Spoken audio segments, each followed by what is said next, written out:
ऐसे भी हैं जो ना स्कूल जाते हैं ना कोचिंग इंस्टीट्यूट जाते हैं, वहां वो सिर्फ क्रेंजा में ही रह के सेल्फ स्टडी कर रहे हैं।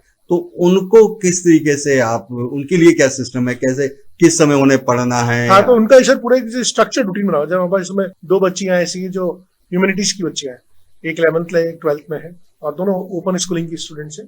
तो हमने उनका पूरा शेड्यूल बनाया हुआ है कि भाई आपकी हिस्ट्री के इतने लेक्चर्स हैं, पॉलिटिकल साइंस के इतने लेक्चर हैं, इंग्लिश के इतने लेक्चर्स हैं, किसी किसी ने मैथमेटिक्स लेके उसके इतने लेक्चर्स हैं। उन लेक्चर का हमने पूरा शेड्यूल बनाया हुआ है। बच्चा उनको पढ़ता है, हमारे टीचर के साथ डिस्कस करता है, और हम हर संडे उनकी टेस्टिंग करते हैं। उस टेस्टिंग की रिपोर्ट पेरेंट्स को भेजते हैं। महीने में एक बार पीटीएम करते हैं, ऑनलाइन पीटीएम करते हैं, पेरेंट्स को बिल्कुल अपडेट करते हैं।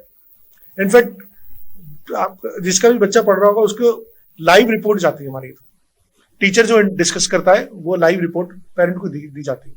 तो आप ये कैसे सुनिश्चित करते हैं कि बच्चों का बैकलॉग ना बने और उनका आत्मविश्वास भी बना रहे? सर वो बैकलॉग तभी खड़ा होता है जब बच्चा होता है ना किसी एक, या तो कई बार बीमार हो जाता है, कई बार क्लास छूट जाती है, या कई बार एक सब्जेक्ट में उलझ गया, कई बार होमवर्क नहीं किया, तो बैकलॉग बन जाता है।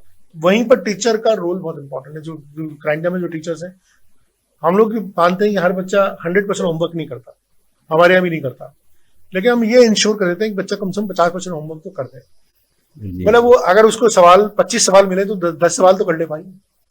अगर एक्सरसाइज 1, एक्सरसाइज 2, एक्सरसाइज 3 मिली है, एक्सरसाइज 1 ही कर ले। तो मतलब वो मिनिमम है, इतना तो कर ले, क्योंकि वो अगर इतना भी करके जाएगा ना, अगली क्लास में उसको समझ में आ जाएगा। देखिए, बात होती है पर्सनल केयर की। घर में हम बात देखते हैं तो पेरेंट्स जो भी होते हैं, माँ बाप होते हैं, वो बच्चे को अपना व्यक्तिगत रूप से उसकी देखभाल करते हैं। क्रेंजा में ये किस तरीके से पॉसिबल होती है? ये तो कंप्लीटली पर्सनल केयर है। आज वो क्लास में क्या पढ़ के आया, कौन सा टॉपिक पढ़ के आया, टीचर जो डिस्कस करेगा 1-to-1 ही डिस्कस करेगा। पढ़ाना तो है नहीं वहां पर। किसी का बच्चा है वो आईआईटी की तैयारी कर रहा है, मान लीजिए एक्स कोचिंग इंस्टीट्यूट पढ़ रहा है, उसको फिजिक्स में आज मान लीजिए कोई टॉपिक पढ़ाएगा, तो हम तो 1-to-1 ही डिस्कस करेंगे इससे। तो पूरा का पूरा पर्सनल केयर है, तो पूरा सिस्टम ही पर्सनल केयर का।